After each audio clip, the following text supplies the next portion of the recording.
नमस्कार। स्वागत है आपका मेरे YouTube चैनल पे। इस वीडियो में 67वीं बीपीएससी की सिलेबस के बारे में पूरी जानकारी दी जा रही है, तो बने रहिए हमारे साथ। और अभी तक दोस्तों आपने हमारा अगर YouTube चैनल सब्सक्राइब नहीं किया है तो चैनल को सब्सक्राइब करें और अपने दोस्तों के साथ शेयर करें और बेल आइकन दबाना नहीं भूलें। तो चलिए शुरू करते हैं। 67वीं बीपीएससी जो बिहार स्तर पे बिहार सरकार के द्वारा ली जाने वाली परीक्षा में सर्वश्रेष्ठ परीक्षाओं में से एक होती है, वो बीपीएससी के माध्यम से ही उसका चयन किया जाता है और उसमें अधिकारी बनते हैं। तो उसका सिलेबस जो है वो इस प्रकार है। सिलेबस से पहले हम आपको एग्ज़ाम के प्रारूप के बारे में जानकारी दे दें कि एग्ज़ाम कैसे क्या होती है बीपीएससी की। तो एग्ज़ाम जो होती है बीपीएससी की वो 150 अंकों की होती है, 150 मार्क्स, और प्रत्येक एक क्वेश्चन 1 नंबर का होता है। इसमें निगेटिव मार्किंग नहीं होती है। निगेटिव मार्किंग इसमें नहीं होती है। इसमें प्रत्येक क्वेश्चन का टोटल 5 ऑप्शन रहते हैं और सबसे जटिल ऑप्शन जो एक तरह से पाया जाता है, जिसमें विद्यार्थी बहुत कंफ्यूज होते हैं, वो ऑप्शन 5 होता है, क्योंकि उसमें ऑप्शन के लिए जो लिखा रहता है कि इनमें से कोई नहीं या इनमें से दो, मतलब ऊपर में जो 4 ऑप्शन दिए रहते हैं उसके बारे में लिखा रहता है कि इनमें से कोई नहीं या नहीं तो इनमें से दो। तो इस हिसाब से ये बहुत बड़ा कंफ्यूजन वाला ऑप्शन एक तरह से रहता है, क्योंकि जब कोई भी क्वेश्चन जब आयोग अपना आंसर की देती है और उस समय कोई कंट्रोवर्सी पैदा हो जाती है तो फिर आयोग भी इसी ऑप्शन के सहारे अपना जान बचा लेती है, क्योंकि उस समय आयोग ऑप्शन ई का सहारा लेके उसका जो क्वेश्चन विवादित हो जाते हैं उसका आंसर ई कर देती है। इस तरीके से विद्यार्थियों को भी नुकसान होती है, लेकिन क्या करिएगा, आयोग है, आयोग के पास सारे अधिकार सुरक्षित हैं। तो चलिए दूसरी बातों से हट के आइए सिलेबस पर बात करते हैं। सिलेबस जो है बीपीएससी का, उसमें सबसे ज़्यादा जो प्रश्न आते हैं वो इतिहास के टॉपिक से आते हैं।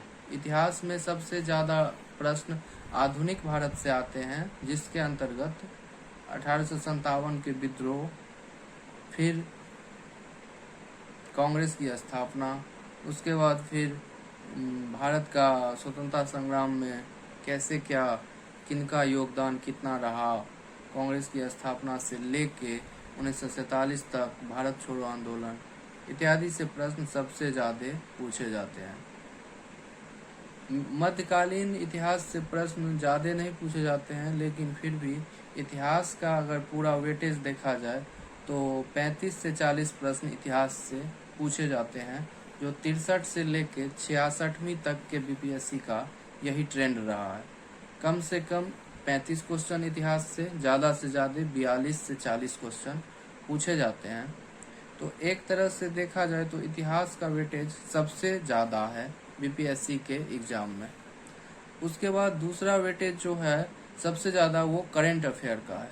एक तरह से आप देखा जाए तो करेंट अफेयर टर्निंग पॉइंट होता है रिजल्ट के लिए, क्योंकि जिसका करेंट अफेयर बढ़िया है उसका रिजल्ट प्रीलिम्स में नहीं रुकता है, क्योंकि आप इतिहास, भूगोल, नागरिक ये सब तो पढ़ चुके हैं और ये सब बदलने वाले नहीं हैं। थोड़ा बहुत अमेंडमेंट होते हैं, इतिहास में क्या बदलेगा, कुछ नहीं बदलेगा।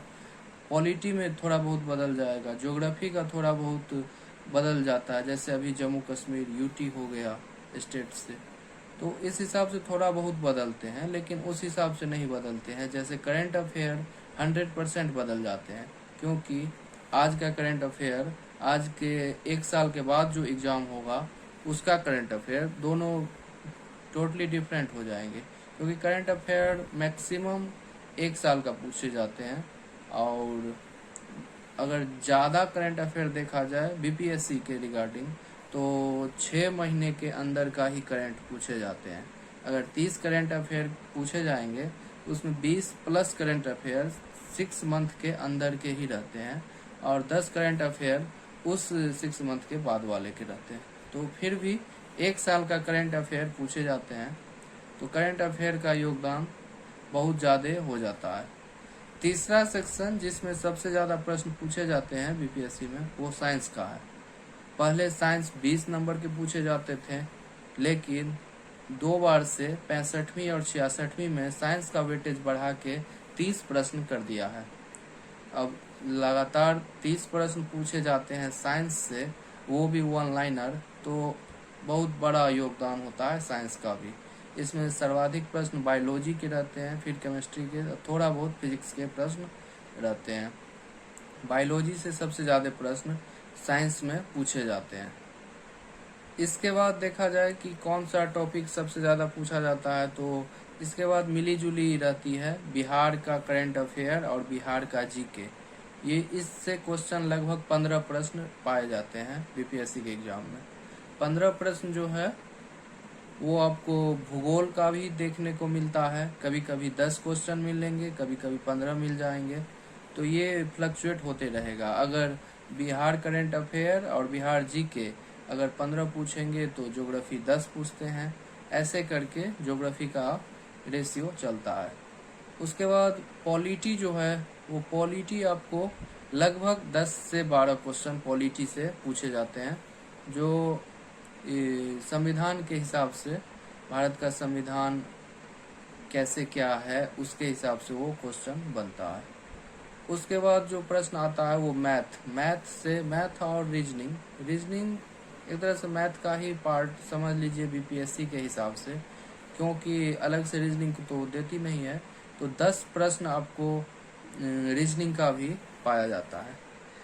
और इकोनॉमिक्स का जो प्रश्न है, इकोनॉमिक्स की चर्चाएं जो होती है वो बिहार का आर्थिक परिदृश्य और बिहार का बजट, इस दोनों से ज़्यादा प्रश्न पूछे जाते हैं। 1 के रिपोर्ट इकोनॉमिक्स के अंतर्गत भी पूछे जाते हैं। तो बीपीएससी का कुल मिला के यही स्थिति है कि 150 प्रश्न जो हमने अभी बताए हैं वो इधर से उधर करके 150 प्रश्न रहते हैं, जो हर बार इसी टाइप का सिलेबस वो पूछती है। प्रत्येक क्वेश्चन में 5 ऑप्शन देती है, और एग्ज़ाम जो होती है वो आपको इस बार का एग्ज़ाम 12 दिसंबर को प्रस्तावित है। तो बीपीएससी का जो एग्ज़ाम है इस बार 12 दिसंबर को प्रस्तावित है। हो सकता है कि ये डेट आगे बढ़ जाए, लेकिन इसकी उम्मीद कम करनी चाहिए, क्योंकि बीपीएससी पहले ही कैलेंडर जारी कर चुकी है और वो कैलेंडर के मुताबिक अभी लगभग 2 से 3 महीना डिले हो गई है। तो हमें नहीं लगता कि बीपीएससी अब इससे ज़्यादा देरी करेगी, क्योंकि इसके बाद फिर उसका 68वां का नोटिफिकेशन आएगा, क्योंकि दिसंबर में जब वो एग्ज़ाम ले लेगी तो उसके बाद कैलेंडर 68वीं की आ जाएगी।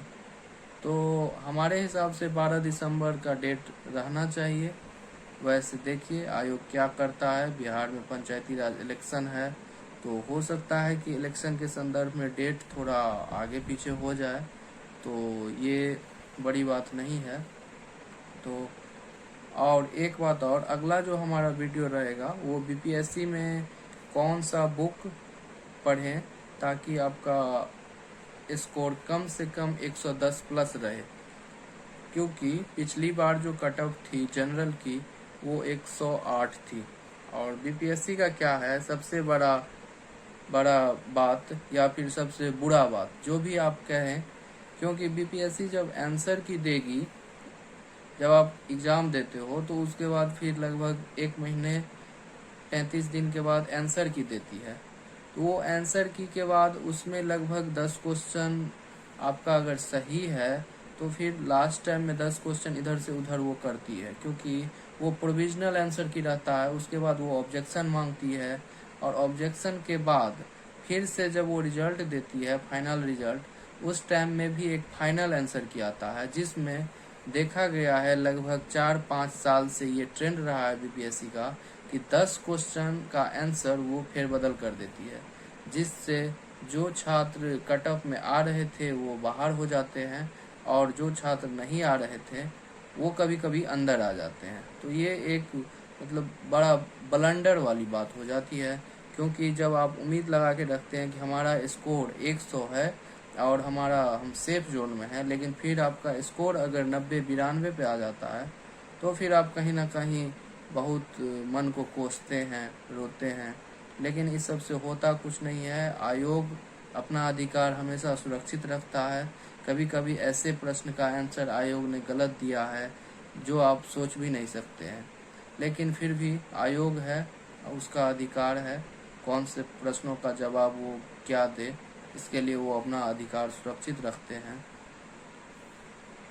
तो बीपीएससी का ये रहा है सिलेबस, हमने आपको विस्तार पूर्वक बताया है।